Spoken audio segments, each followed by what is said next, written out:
ഇന്ന് കടയിൽ ഊണിന് ഫ്രൈക്ക് വേണ്ടിയിട്ട് അയിലയും ചാളയും പിലോപ്പി കൊഴുവയൊക്കെയാണ് ഓർഡർ ചെയ്തത്.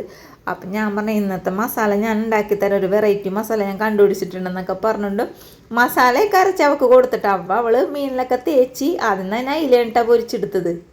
ഞാനപ്പോൾ ഈ മസാലയുടെ ടേസ്റ്റ് നോക്കാൻ അയില ഇച്ചിരി കഴിച്ച് നോക്കിയപ്പോൾ ഒരു ടേസ്റ്റും തോന്നില്ല. കാരണം എൻ്റെ മസാലയുടെ കുഴപ്പമൊന്നുമില്ല കേട്ടോ, മീനിൻ്റെ ടേസ്റ്റില്ല, അത്രേ ഉള്ളൂ. നമ്മൾ എത്ര നല്ല ടേസ്റ്റിൽ മസാല അരച്ച് തേച്ച് പിടിപ്പിച്ചാലും മീനിൻ്റെ ടേസ്റ്റിൽ പിന്നെ പോയി. ഇപ്പം വന്ന അയിലാണെങ്കിൽ ചെറുതാണ്, അതുകൊണ്ടിട്ട് തന്നെ ഞാൻ പറയാം ഇത് കടയിൽ കൊടുക്കണ്ട, നമുക്ക് വീട്ടിലേക്ക് ഒരു അച്ചാർ ഉണ്ടാക്കാമെന്നും പറഞ്ഞിട്ട് പാനിലേക്ക് ഇച്ചിരി വെളിച്ചെണ്ണ ഒഴിച്ച് പിന്നെ ഉലുവ പൊട്ടിച്ച് അതിന് ശേഷം ഇഞ്ചി വെളുത്തുള്ളി പച്ചമുളക് അരിഞ്ഞത് ഇട്ട് കൊടുത്ത് പിന്നെ ഇതിൽ സവാളയൊന്നും ഇടില്ല കേട്ടോ അച്ചാറിൽ. ഞാനൊരു സവാള ഇട്ട് ഇച്ചിരി ഗ്രേവി കിട്ടാൻ വേണ്ടിയിട്ടാണ്. ആവശ്യത്തിനുള്ള ഉപ്പിട്ട് കൊടുത്തതിന് ശേഷം ഇതേപോലെ വഴറ്റിയെടുത്ത് ഇതിലേക്ക് എരിവുള്ള മുളക് പൊടി മഞ്ഞൾപ്പൊടി പിന്നെ അതേപോലെ തന്നെ കാശ്മീരി മുളക് ഇട്ട് കൊടുത്ത് നന്നായിട്ടൊന്ന് മൂപ്പിച്ചെടുത്തിട്ടാ.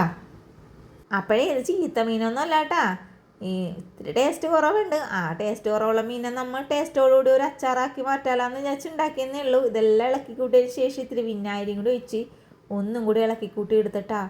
സത്യം പറഞ്ഞാൽ ഞാൻ വിചാരിച്ചേട്ടാ ഇത് ഞാൻ തന്നെ ഉണ്ടാക്കിയതാണെന്ന്. കാരണം നമ്മുടെ ആ ടേസ്റ്റ് ഇല്ലാത്ത മീൻ എങ്ങനെ ഇത്ര ടേസ്റ്റ് കിട്ടിയെന്ന് എനിക്ക് തന്നെ അറിയാൻ പാടില്ല. അപ്പോൾ ഇത്രയുള്ള വീഡിയോ കണ്ടതിന് താങ്ക് യു.